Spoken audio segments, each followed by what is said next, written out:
Rebecca to join us. While we do, I'll remind everyone that we've got about an hour this morning to hear some words from our guests and then to throw it open to your questions from the floor. And after that, there will be some one-on-one interviews that have been pre-booked already. So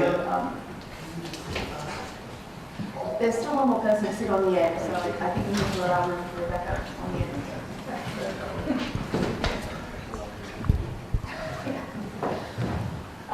Thank you for bearing with us. This is our first open briefing in over 18 months, so as you can see, there's always a few technical hiccups. Deborah, any word on Rebecca's ETA? Yeah, she's coming. She'll be here in a minute. Well, I think it's probably best to get underway now, and we can jump in as soon as she gets here. Good morning, everyone, and welcome to an exclusive briefing from the Foreign Press Association. And yes, it's our first one in person like this for a very long time. The last one was over 18 months ago. I think it was out of Dominic Raab or Nicola Sturgeon, and it's been a very long time. And this is our shiny new place for future meetings like this. The Royal Overseas League has several large rooms like this, and we hope to iron out the audiovisual details for future briefings. And definitely have a splitter box for TV and radio next time. Apologies for not having that. Okay, so good morning and welcome. This week at the Royal Courts of Justice, the US government will appeal against an earlier decision. Not to send Julian Assange to America if Julian loses those on his team believe that the very concept of a free press will be under threat.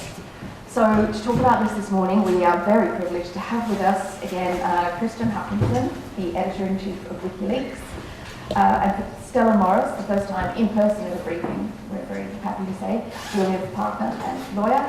And joining us in just a minute is Rebecca Vincent, the director of Reporters Without Borders Global.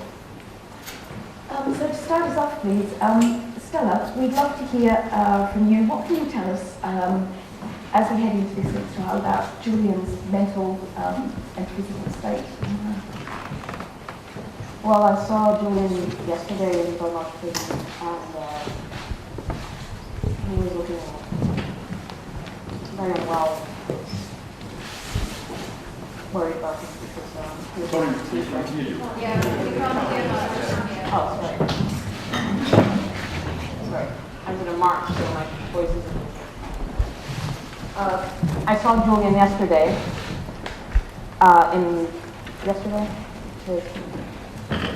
Saturday morning, in Belmarsh prison, and I was quite taken aback by how thin he was. He was wearing a t-shirt, so I hadn't seen his arms for a long time, so I could see how thin he's got. So he was looking very unwell, but you know, there have been such important developments in the case over the past 3 months, I'd say, that we both hope that this will be the end of it. And can you tell us a little more about the implications for Julian at this week's extradition hearing? So this week's appeal is the U.S. that is appealing a decision in January in which the magistrate blocked the extradition on the basis that to do so would be oppressive. Section 91 of the Extradition Act deals with oppression, and her findings were based on the expert evidence of numerous medical experts, which found that should Julian be extradited, it would drive him to commit suicide. Not just because of the conditions that he's likely to face, but because of everything that has happened until this point. The appeal will be 2 days. The first day we expect will be dominated by the U.S. Arguments, because they're the ones that are appealing. But the second day is where we expect the new evidence to be dealt with in the form of a report that was published a few weeks ago by Yahoo News, a 7,500 word investigation, three investigative journalists who spoke to over 30 sources within the National Security Division, the National Security Council, and the CIA, very senior people, including named sources, that confirmed that during Mike Pompeo's directorship of the CIA had prepared sketches, what they called sketches and options about how to murder Julian. And that they had already also developed plans to kidnap him from the embassy and rendition him, extrajudicially kidnap him and take him out of the jurisdiction to who knows where, and do, well, what the CIA does when it renditions. And this is a game changer going into the appeal, because it shows the true nature, the true origins, the true criminality of the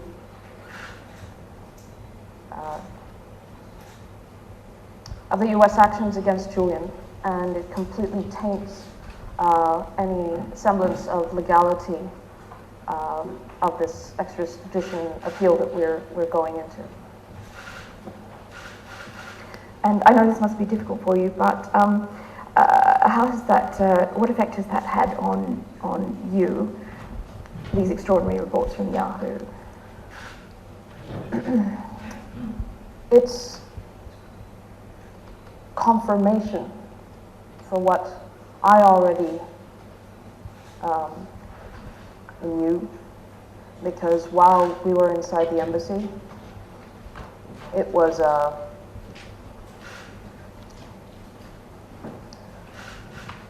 very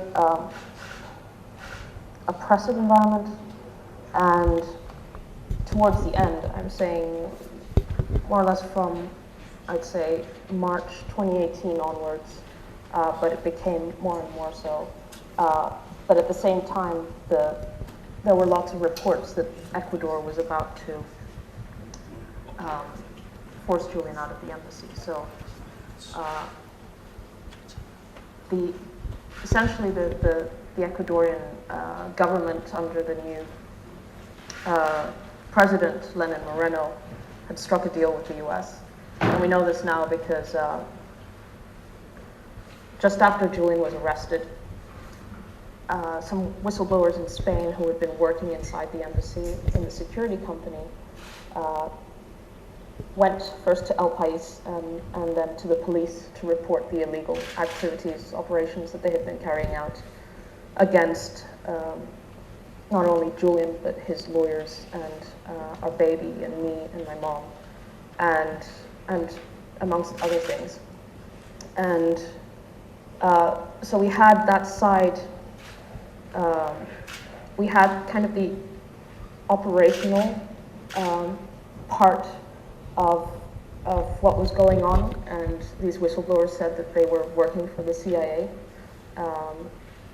via, well, the contract was with Las Vegas Sands, which was owned by Sheldon Adelson, who died a few months ago. And Sheldon Adelson was Trump's and Pompeo's major financial backer. The biggest financial backer of the Trump presidency was Sheldon Adelson. And there are lots of reports about his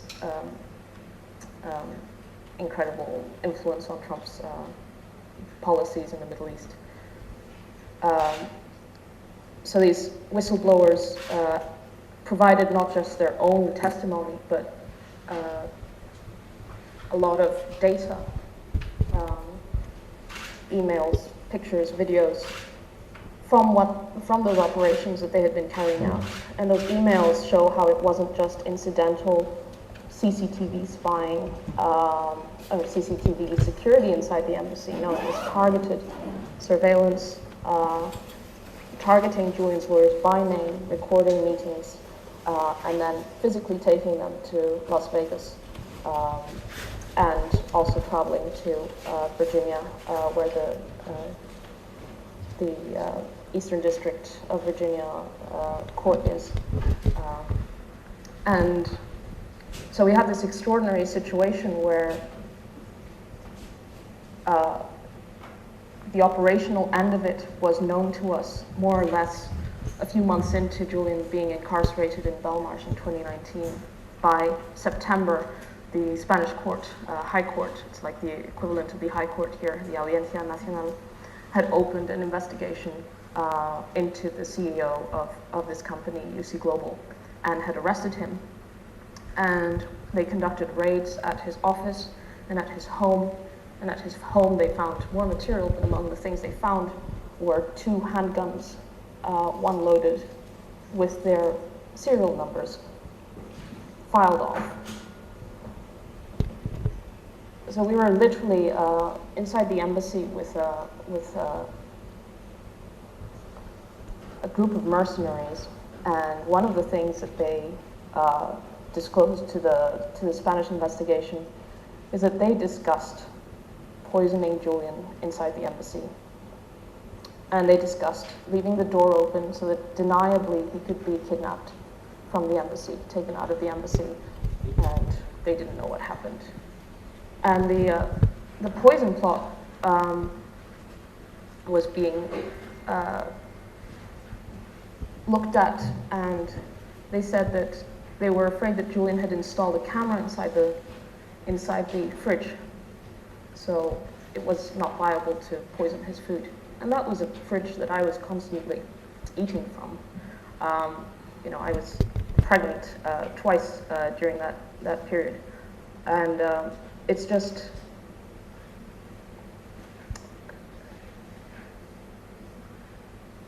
it's confirmation, but it's also bringing it back, because this was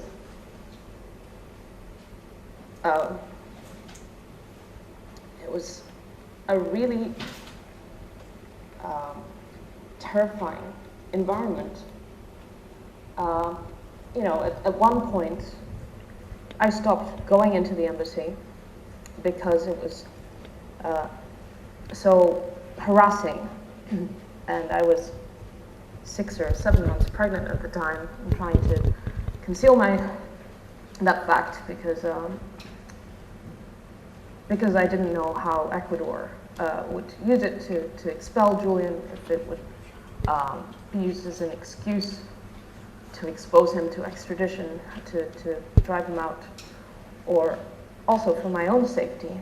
And I mean, it was very stressful, and my doctors told me I had to, you know, take it easy, because it was a very stressful environment. So from November 2018, I stopped going into the embassy, and I felt that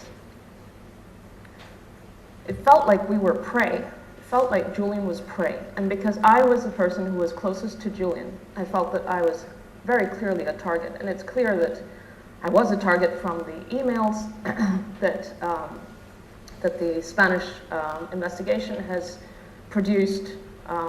There's one email that says, you know, priority is Stella Morris. And I was followed and, you know, probably broken into. I don't know the extent of it, but I did feel so exposed. And I felt that maybe they might beat me up or try to kill me or something to get to Julian, because they were desperate to drive him out of the embassy and into Belmarsh prison.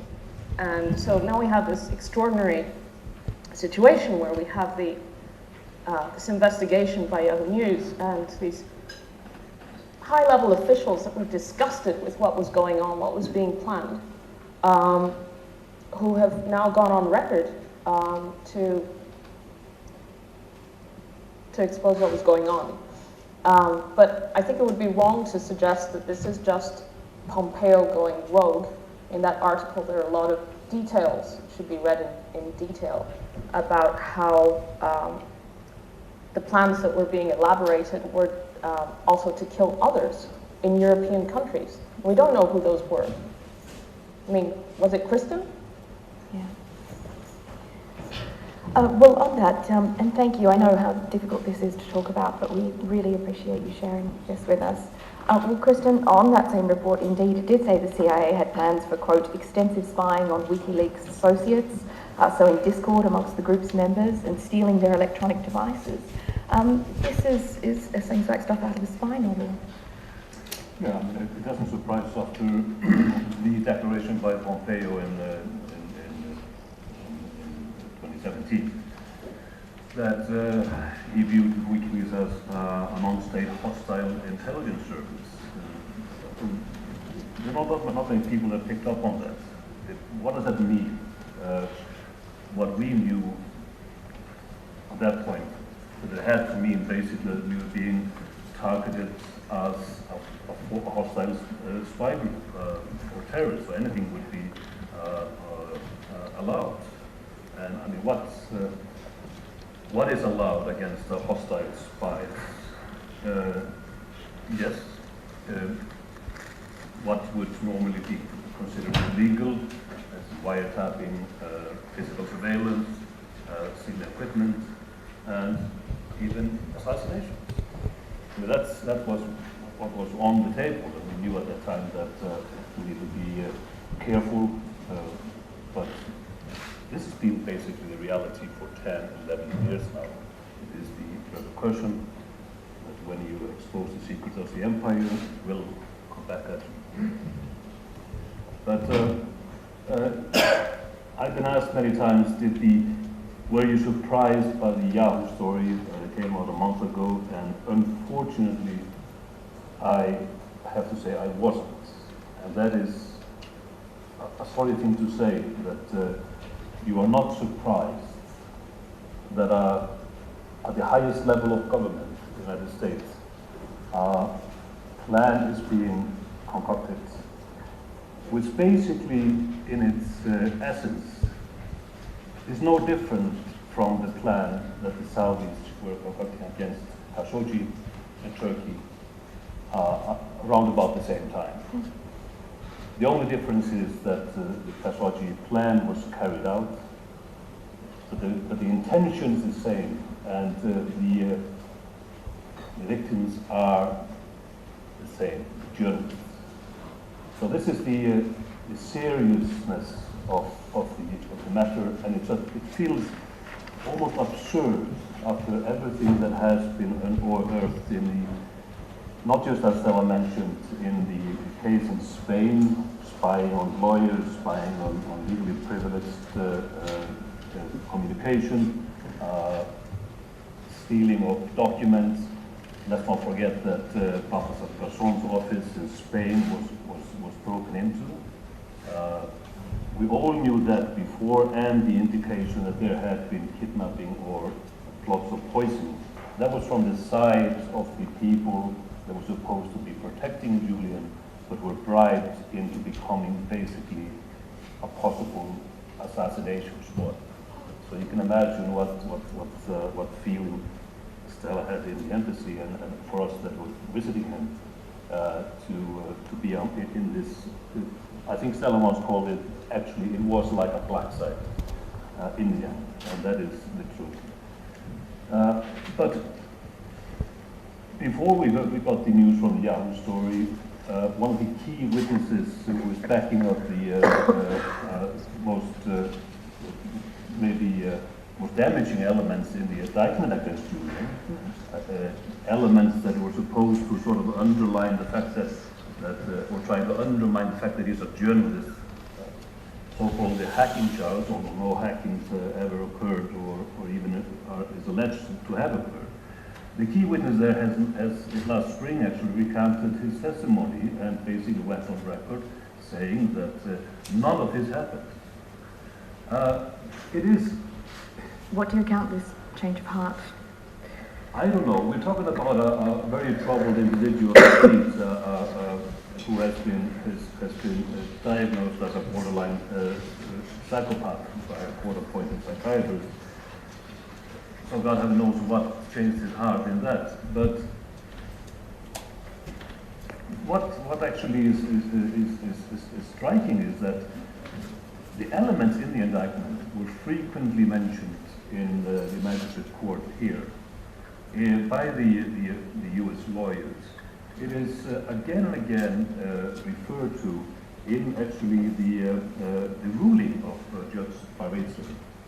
So the magistrate court was misled on a very key point. That alone should have actually sufficed in throwing out this case entirely. And now we have the story from the Yahoo News about kidnapping or plot to assassinate. It's just extraordinary in entirety.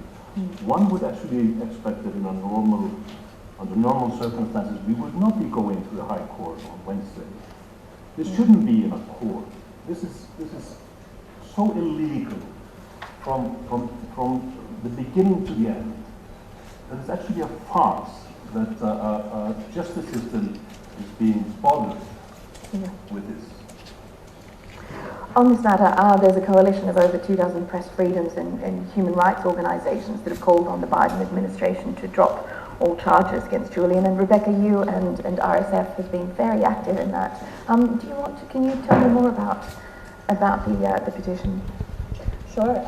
Well, this is not the first time that we've called on any U.S. administration to drop this case, but certainly President Biden had an opportunity that he missed when taking office to distance himself from the legacy of his predecessor. He could have simply instructed his Department of Justice not to pursue this appeal. Unfortunately, what we're seeing so far is that the U.S. seems determined to continue to pursue this. These recent reports are alarming. In fact, they are outrageous, completely unacceptable by any state, and they lend an urgency to our concerns for Julian Assange's well-being. We've already had concerns about the state of his mental health, of course, his physical health, whilst he remains in Belmarsh prison, and certainly if he is extradited to the U.S., where he would face even harsher conditions there. But this as well calls into question whether we can trust our systems at all. And I don't just mean in the US. Some of these scenarios involved British assistance as well. So let's remember that he is still in this country, he is in high security prison where he should not be, and every day that he remains there, he is at risk. But I want to be very clear that it is not just humanitarian concerns or concerns about his treatment in this regard that is the basis for our call. We believe that Julian Assange should not be detained at all on substantive grounds. He never should have spent a single day behind bars, and it is a travesty that this continues.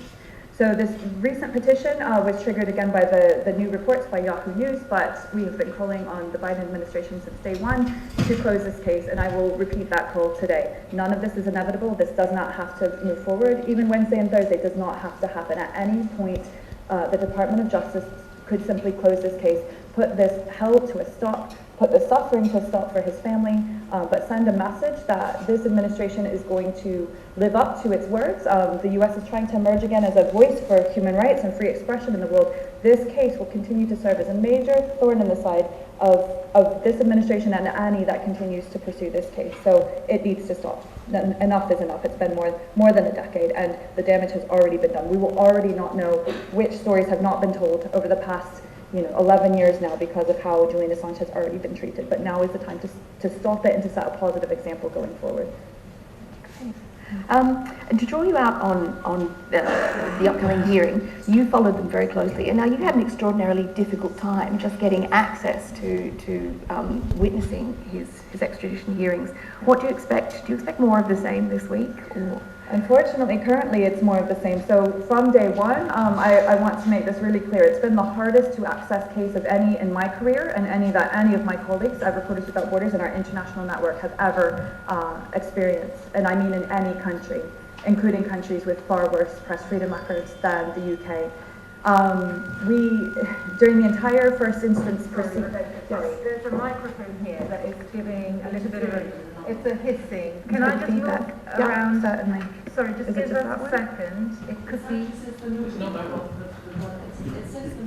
of the other. Be a small amount of feedback from one of these. Let's just make sure nothing's pointing at another microphone.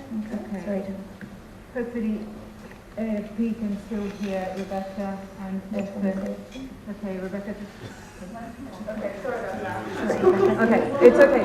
Just flag it if it is a problem again. Is that better? Yeah. Okay. From the very beginning, throughout the first instance proceedings. Okay, I don't know which mic this is.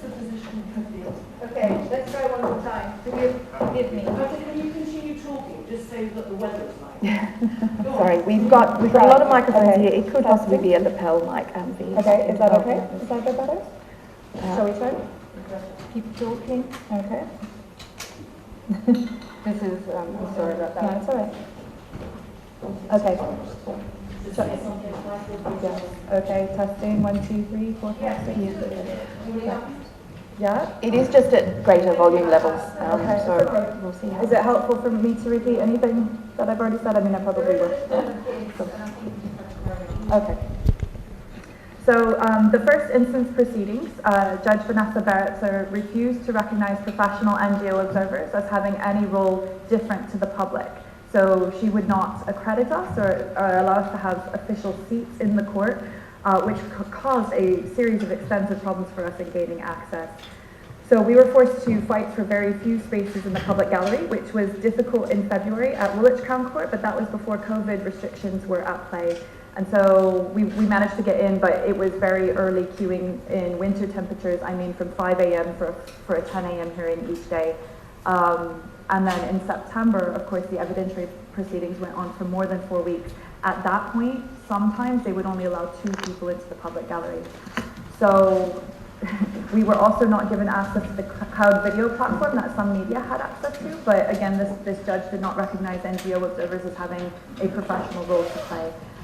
So we were able to get in only with the assistance of a large group of activists who honestly helped to queue and helped to get me into that courtroom every day because they viewed it important that we were witness to this and that we could tell the world what we saw going on in these proceedings. But it was very difficult. We're not accustomed to doing our jobs in this way. The 4th of January was the hardest of all because the UK was going back into very strict lockdown measures, and we were outside the court, I think, at about 4:30 a.m.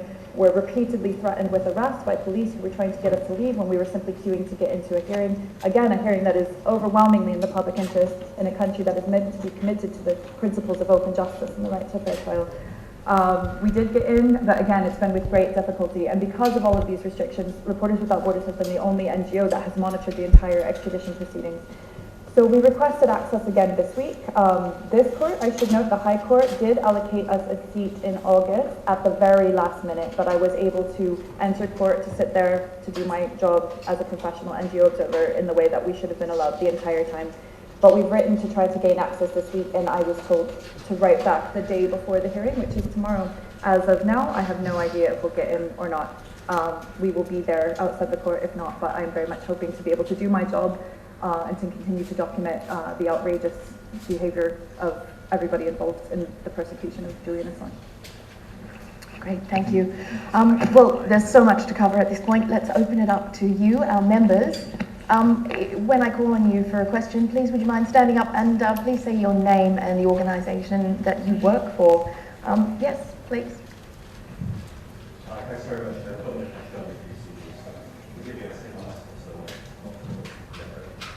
Just on the point about course, I've got to be frank, I kill the course all the time. That's standard operating procedure. Of course, it's very difficult to know when you've got a seat or not. So, yeah, if you want some advice about how to deal with some of that, provide you some email addresses. We all have these problems every day from different course. Okay. Can I just ask a very specific question in relation to the appeal this week? Taking into account what you say, I'm not quite clear what the legal role of this plays in relation to what has happened on Wednesday and Thursday. Obviously, this is the United States' appeal against the bar extradition. So obviously they're challenging the assessment on that Julian Assange is too unwell to be safely cared for in the US system. Are you actually entering some cross-appeal points on day 2? So you're actually reopening the parts of the judgment which Julian lost on back in January. It's not quite clear what the legal position is. This is a question for Kristen. I think Stella and I can probably answer that. Of course, if you're referring to the Yahoo news story and the new revelations, how that will affect the process, was that my answer? Yeah. My point is the Court of Appeal on Wednesday and Thursday has to consider the legal points which you've got before it. So on Wednesday, in the US's case, the judge in January misapplied the law on medical health and safety in the United States. We kind of understand that because that's their appeal. What I don't understand is how the arguments you're raising today actually have any bearing on the outcome of this week in terms of the legal process. I entirely appreciate the point that this is part of, there is a wider debate we've had here about what the US is doing, but I don't understand actually how it applies to what's actually happening this week. Are the judges going to be presented with points of appeal which reopen parts of the case which Julian lost on, for instance, that there was dual criminality, that the extradition request was correctly made? Are those points reopened in this case? But these new points have a direct bearing on the appeal points that were allowed. That is obvious. On Wednesday, we assume that the Americans will try to continue their attack on the expert witness that they've been trying to undermine, and elaborate on these so-called assurances. The assurances that Julian will be treated fairly after he is extradited to the United States in their prison systems, but and they will not place him under harsh measures or in solitary confinement and what have you. Let's not forget that these so-called assurances and those points came after they lost the case in January. Then they came back and said, okay, well, we can assure we will treat him fairly. So that should not be actually admissible in an appeal here, because from a legal standpoint, you cannot just try to amend after the fact, after you've lost a case. But these new revelations actually have a direct implication on that point alone. Let's not forget, for example, that there is one agency in the United States that can actually demand the Bureau of Prisons to put a prisoner on national security grounds in total isolation, in solitary confinement. And that is the CIA. That is the agency that we now know was planning to kidnap or assassinate Julian Assange. So that alone should be enough to throw out that argument. So just to clarify, so the point is the point that because the US has said to give assurances, because you won't be having any assurance subject to sound and so on. That's not the assurance. That is not an assurance at all. No, sure. My question is, are the judges going to be asked on Wednesday or Thursday to absolutely decide whatever it is the US has said as part of the appeal? Because I'm trying to understand what you're asking the judges as part of this appeal to decide. It's not in this case at the moment, without the judges and what they decide in the UK. So you see my point? It's not a cross appeal. The points are already decided what's going to be heard tomorrow. The Yahoo news story came out just a few weeks ago, so after the scope of the appeal had already been decided. So it's unclear how it will play on Wednesday and especially Thursday. I would say, as Kristen was saying, I mean, the big picture here is, can the UK really extradite a person to the country that was plotting to murder him? And that's inescapable. That's an inescapable point that the courts will have to deal with ultimately. And another issue I want to emphasize is that these so-called assurances are really so-called assurances. Incorporated in that document is a caveat that they might change their mind at any point. That they don't say that Julian will never be in these so-called SAMS conditions and ADX warrants. They say that we might change our mind and we might put him there anyway, subject to any act that he does. completely undefined. Any act. What is that? The Speech Act?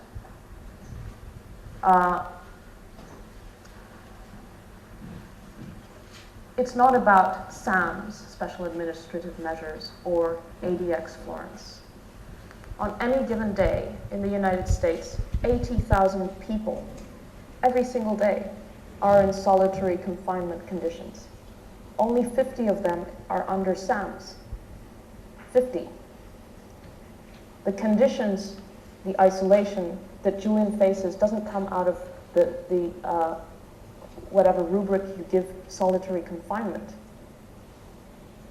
The point is that Julian would not survive extradition, and that was the conclusion of the judge. Rebecca, did you want to add to that? I wanted to actually respond to the further points on access, because I think it's a bit unfair and unhelpful to dismiss the credible concerns of an international press freedom watchdog. We have experience doing this around the world, including in the UK. I've been doing this for 16 years. I've been running this bureau for 5 years. We have never experienced such barriers to access as we have in this case. Even under COVID restrictions, I have been to Malta to monitor proceedings related to the assassination of Daphne Caruana Galizia. I've been to Istanbul to monitor the murder trial of Jamal Khashoggi. No other country treats us in this way, and I haven't experienced this at other proceedings in the UK either. So I just want to make that really clear. It's not just a matter, I don't believe it's fully unintentional. Perhaps there is some incompetence in the system that is leading to some of this, but nothing has been normal about this case. Nothing has been normal about our attempt to do our jobs. And so I just want to make that very clear. I think it's a different process for journalists and for other types of observers. We are not there as journalists, we are there as professional NGO observers. That is an important part of open justice, the right to fair trial, and certainly what we would expect in accordance with international standards and best practices is that the UK ensures that proceedings like this that are overwhelmingly in the international public interest can be scrutinized and monitored. Thank you. Thank you very much. Next, yes, sorry. Would you like to?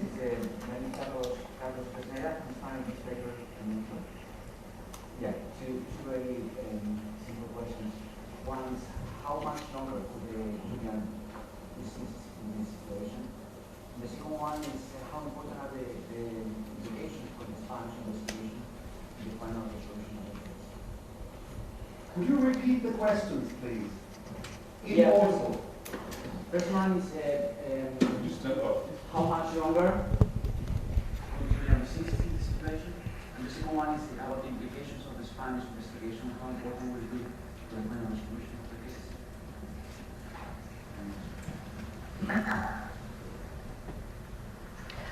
Who would like to answer that one? I mean, Julian is in Belmarsh prison, which is a terrible environment. He's been there for over 2.5 years. Thankfully, he can see me and the kids now regularly. But everyone knows who's had any dealings with prisons that if you get sick in prison, it can be catastrophic. So Julian is just the risk of him having some health complication could be catastrophic for him. Every single day that he is in prison is a severe risk to his life. And on your second point, the Spanish case is, it's the investigation is underway, and my understanding is they have an enormous amount of data that they're still sifting through. There are two people who are charged, the CEO and I think the chief of operations, who's a Belgian national, and I don't even know the full extent of the data that they've retrieved, but it's enormous.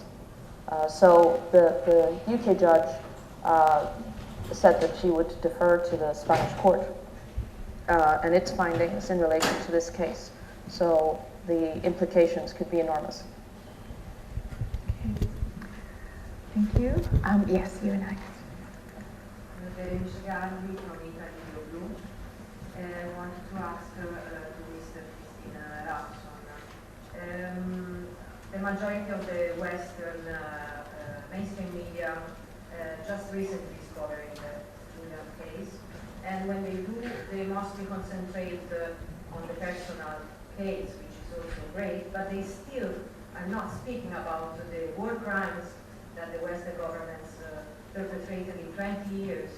So I would like to have your position on this, and also it's clear that we need WikiLeaks, we need thousands of WikiLeaks, and I wonder what happened to WikiLeaks in the last year. So will you keep working, and it's going to be assured that we can keep having the services of WikiLeaks that is necessary to replace the government propaganda media? Well, I mean, yes, we have continued publishing, but at a slower rate, admittedly, after Julian was arrested and put into Belmarsh prisons. But we have continued, and we will continue, as WikiLeaks will continue operating.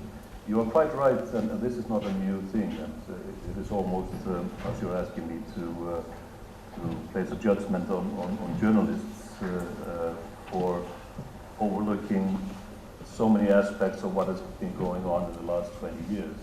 So this is nothing new to us, and I have to admit that when I traveled to Baghdad in 2010, prior to a release of the collateral murder video, who showed an obvious war crime, I met the children who were wounded and who lost their father in that episode. I was still in Baghdad when and had sent my material or satellite back home, but I was still there when the video was released. And when I was flying back to Turkey, and I got into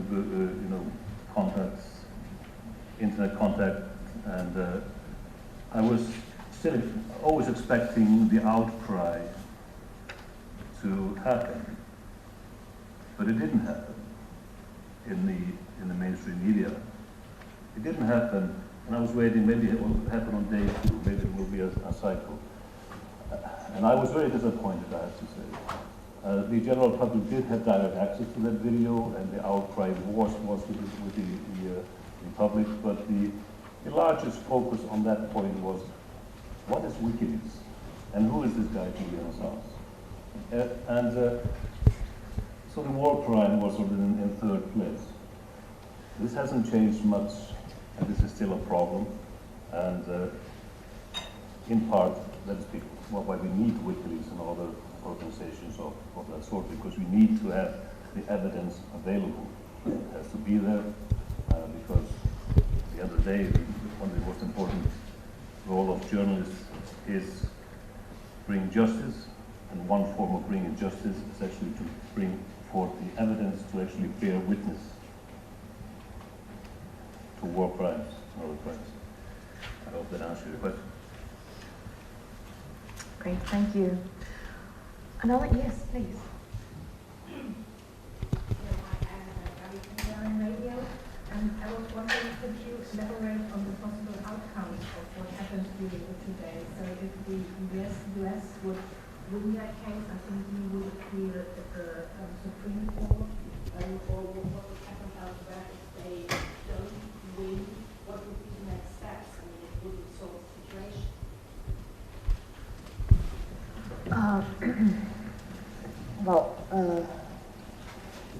It's very difficult to anticipate what will happen next.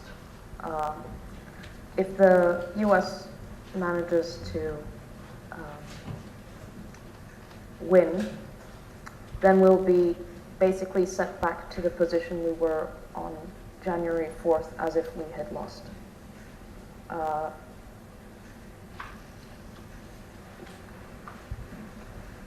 The process could be very fast, and it could be also taking years. Both prospects are terrifying. Julian technically could be extradited, by the summer, if the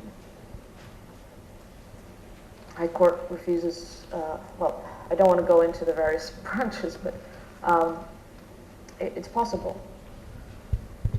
Or it could take many years, and that's also a terrible prospect, because Julian's only human, and a person can only take so much.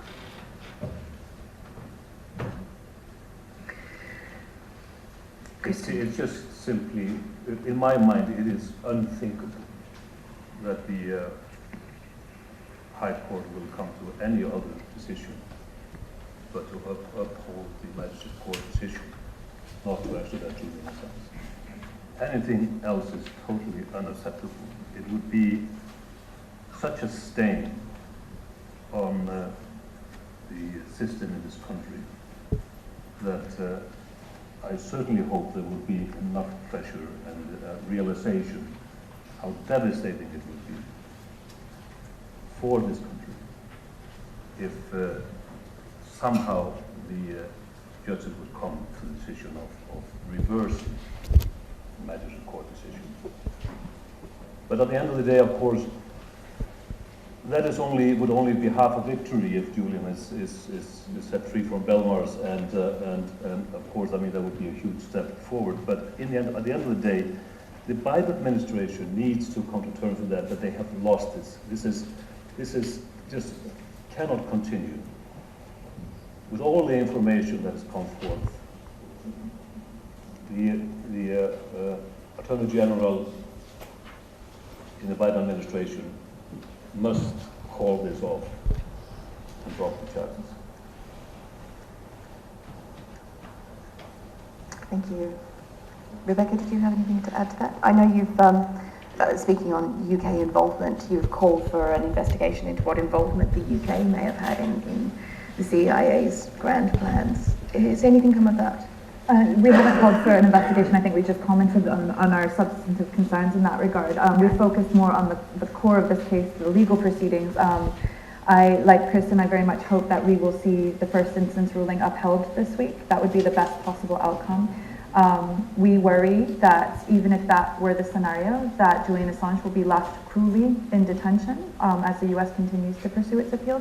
That would also be really a continued injustice. And so what we would like to see is a scenario where he at least can go home as quickly as possible, and where this whole case can come to an end without it being further prolonged and further not just suffering caused to his family, but this sort of signal sent to those around the world who wish to silence critical reporting, that it is okay when powerful countries, when standard setters are able to get away with this. That sends a signal to everybody else that this is okay. It undermines any other effort to champion media freedom globally. That should be made very clear. This case is often compartmentalized and treated like an exception, and it is not. It is part of a very worrying pattern that we see around the world. Only these two states should not be part of it. We are meant to do better. And so this is one reason we work on this case. It's so important to hold our own countries, our own democracies to the same standards as everywhere else. The media has an important role to play in that. So it's really important that you all stick with this case. I'm very pleased to see such a good turnout today. And we are very happy to continue this conversation beyond these proceedings as well. Sorry, can I just add? Yes, please. I was asked whether we'll see justice in this case, and the answer is we will never see justice in this case, because Julian has been so wronged that there's no possible prospect of justice. But there's a lot to be beyond Julian's freedom. There's a lot that needs to be unraveled here, and it's starting to unravel through the Spanish case, through this story that the investigation by Yahoo News. And I only see, I see this as a snowball, really. There will just be more and more information about the criminal actions and the incredible persecution that has been mounted against Julian over time. It's inevitable. And this country also needs to come clean. It needs to be scrutinized, because in that story, in that Yahoo story, it says that the British authorities were aware of some of these plans, but we don't know to what extent, which of these plans. Were they going to go along with the kidnapping or the rendition or the killing? Did they know about the company instructed to steal my baby's nappy? What do they know? What did they know? How much were they willing to go along with it? I think this is, that's your job to find out. This case it's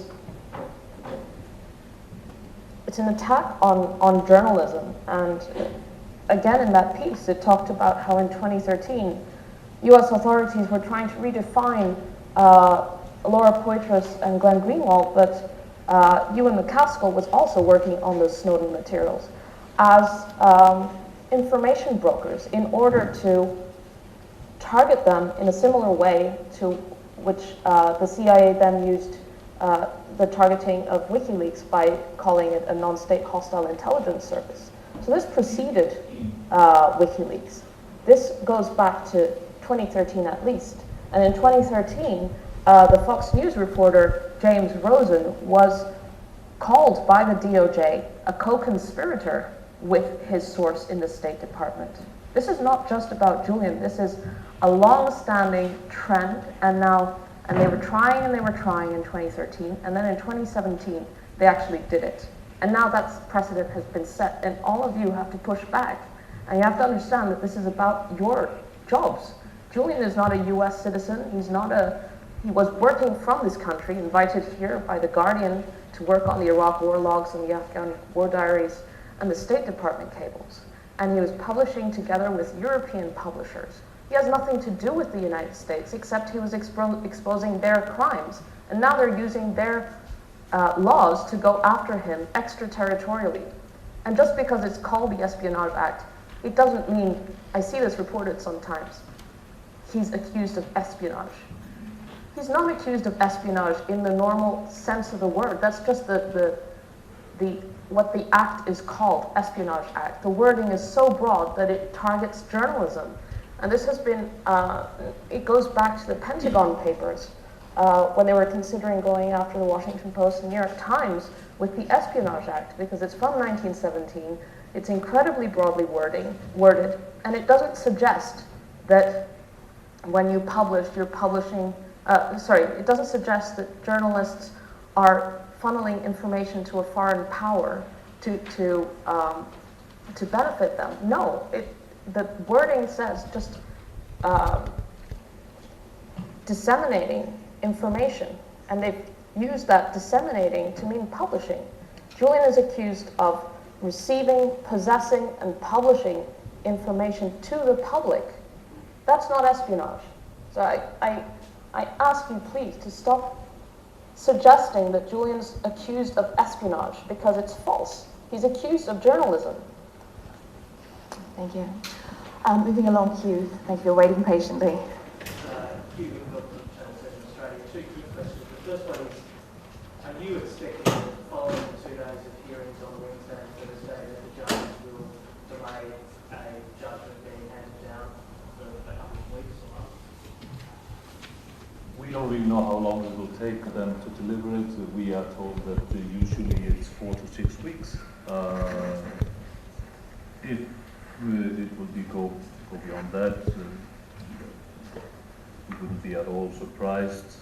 The entire procedure here has been a delaying tactic, and actually this is punishment through process that has been going on in the courtrooms here. But 6 weeks, mid-December, end of December. Should I expect a result on Thursday? No, definitely not. And the second question is, you mentioned that Julian wants to go home. Sally spoke about the fact that Julian was here just to do work at the Guardian. If Julian was to get out, where would he go? Where is his home? And where does he want to be? Well, his home is with me and the kids, and our home is wherever Julian is safe. And so far, Australia has done nothing to ensure Julian's safety. They haven't even asked the Trump administration, now the Biden administration, to drop this case. I mean, what does it take? The US was plotting to kill an Australian journalist, an Australian an Australian winner of the Walkley Award, which is like Australia's Pulitzer Prize. What does it take? I mean, of course Julian wants to go back to Australia, but Australia has to do something. The government has to do something to save his life. Would he feel safe in the UK? I mean, after what we've read, how can Julians feel safe? How can we feel safe? It's the criminal, lawless behavior. There has to be a signal from somewhere that this is completely intolerable and unacceptable. I've said it before, we have a right to exist.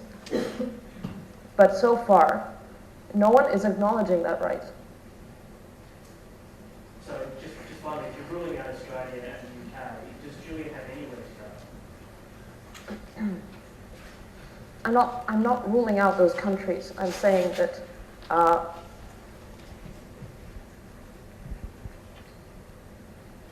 they have to step up, you know, not just Australia and the UK. You know, this affects European countries too.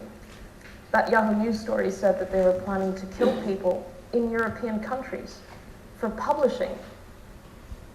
You know, if that doesn't warrant some kind of statement about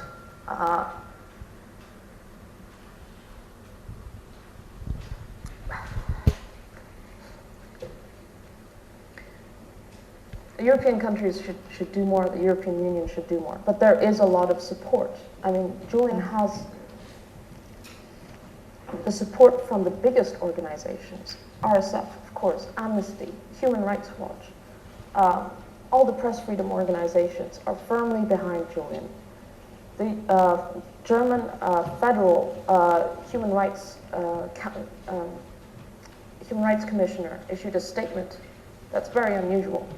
The Council of Europe human rights commissioner has issued statements calling for Julian's freedom and for the case to be dropped. The UN Special Rapporteur on Torture has repeatedly raised this case. The OSCE, you know, this is not a marginal issue. Everyone who looks into it understands that this is our basic freedoms. The press's basic freedoms to publish freely without fearing incarceration for the rest of your lives. The political culture in this country and in the rest of Europe to be able to scrutinize what the government doesn't want you to scrutinize. Okay, we've got time for just to add to that, we have a cross-party parliamentary group supporting Julian in Australia, in this country, in Germany, in Italy, Greece, Iceland. There is a growing support.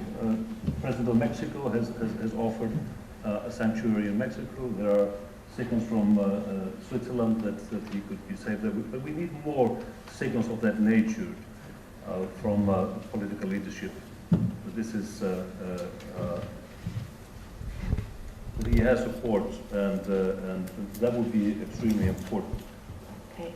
We've got time for just two more quick questions. Benedict and then Latika, and I think that's all we've got time for. Hi, Benedict Pavitt, France 24. As somebody who's reported on Julian Assange from day one, so for the last 11 years, so you talked about his physical appearance, but what is his state of mind right now as he approaches Wednesday and Thursday, 2.5 years in Belmont prison? And he's obviously read and knows about the reports about assassination, kidnap, rendition. What's he thinking? What you know, how is he approaching this? Sorry.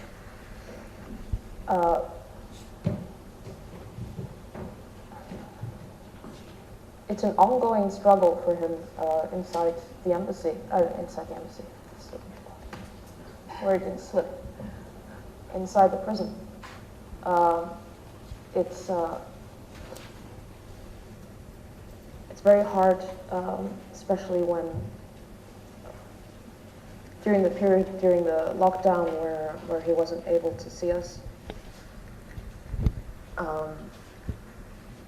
Thankfully, we've been able to have regular contact, even when we weren't able to physically go to the prison. I think, you know, we all feel that something's got to give. I mean, at what point? What does it take?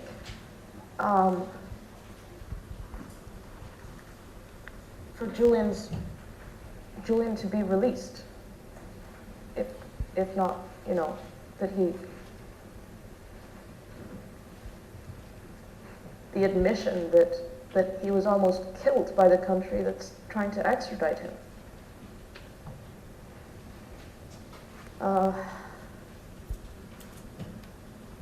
Sorry, do you feel you can talk freely to him?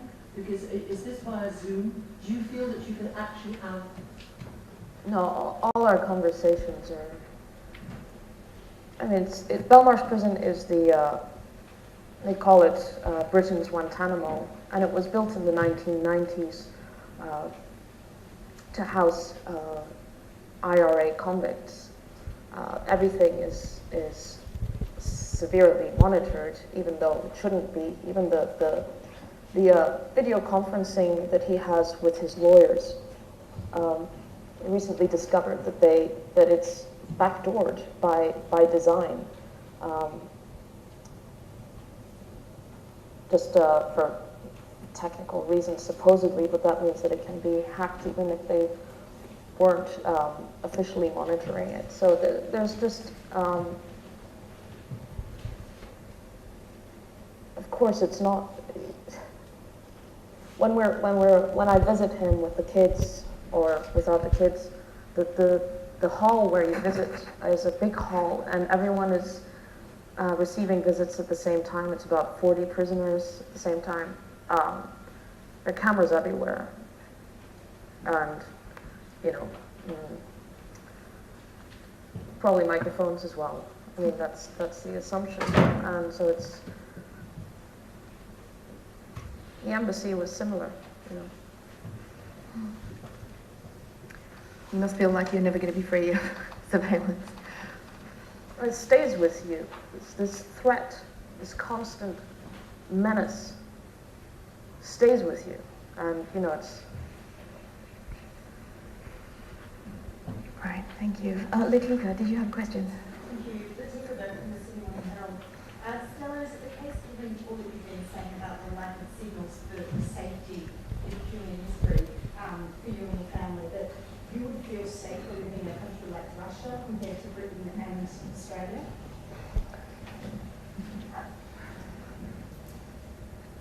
No.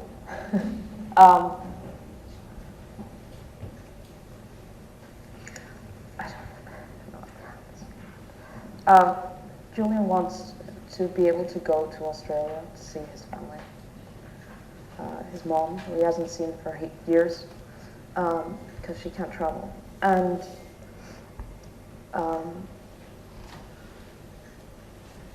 you know, the UK, Europe actually has formal safeguards precisely for situations where journalists are the object of assassination plots and so on. The formal mechanisms exist. And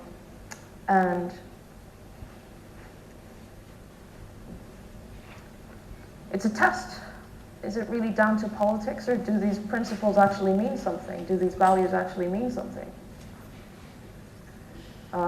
And I see more and more, you know, as I said, all these major organizations and the OSCE and the Council of Europe and so on. This is not. These are significant institutions, and there's a lot of support politically.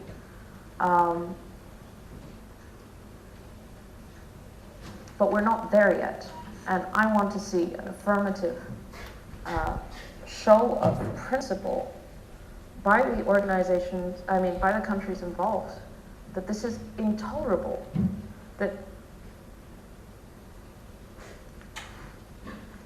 killing, we were all outraged and denounced what happened to Jamal Khashoggi.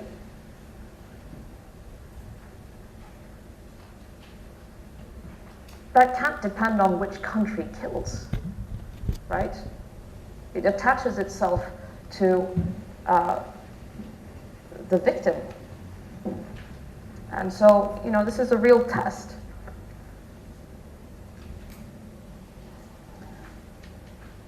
Okay, I think that is about all we've got time for. Did any of you want to make some closing remarks as we go into this final week?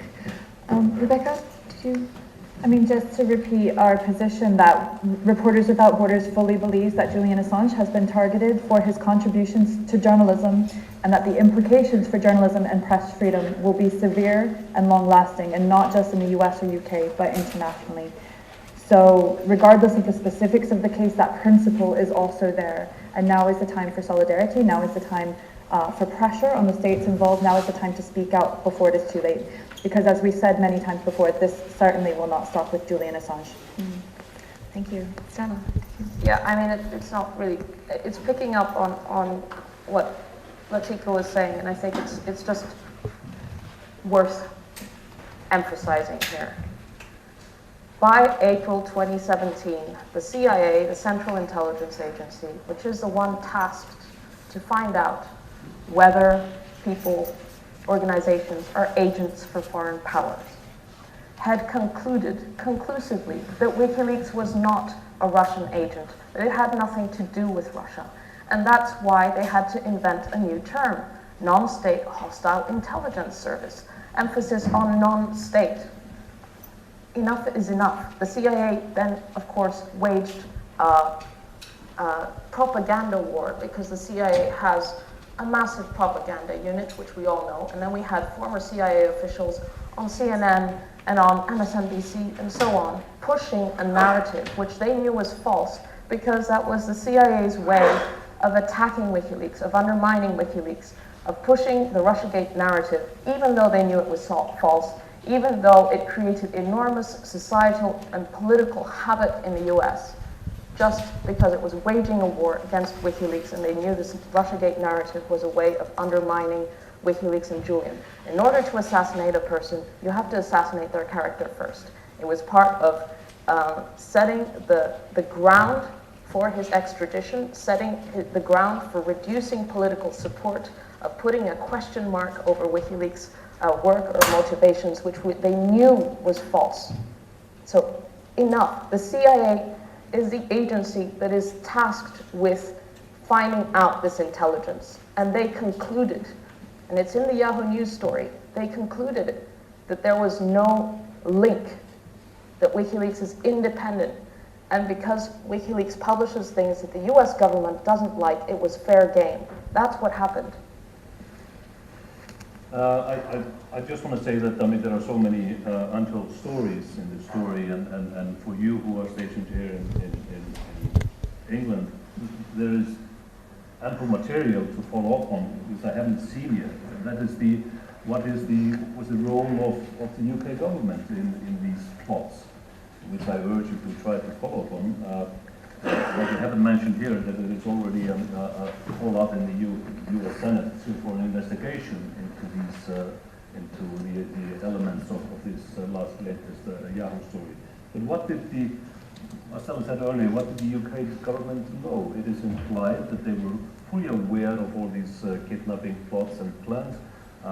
They were not really happy about it, but they did acknowledge that they would take part in a shootout when the Americans, based on wrong information, thought that Julian would spring and try to go to Russia or something. They actually, according according to that story, contacted the EU authorities here and asked for firepower. Actually, they would provide the guns to take part in ramming into cars and a shootout behind Harrods in Knightsbridge. You know, this is so. Of course, they were updated and they were in the know about the entire thing. But we need more information on that, and that is certainly a story, and if ever there was. So that's still untold one that I would like to know more about. If anyone wants to chase that up, there are those of you who have booked one-to-one interviews afterwards, please come forward. I think that's about all we've got time for. I really want to thank our guests, Kristen Hapson, Stella Morris and Rebecca Vincent for your time today. I'm Kate Hill, President of the FDA, and thank you on behalf of all the FDA's members, and we hope to see you at our next briefing. That's all. Thank you very much, and thanks to our guests.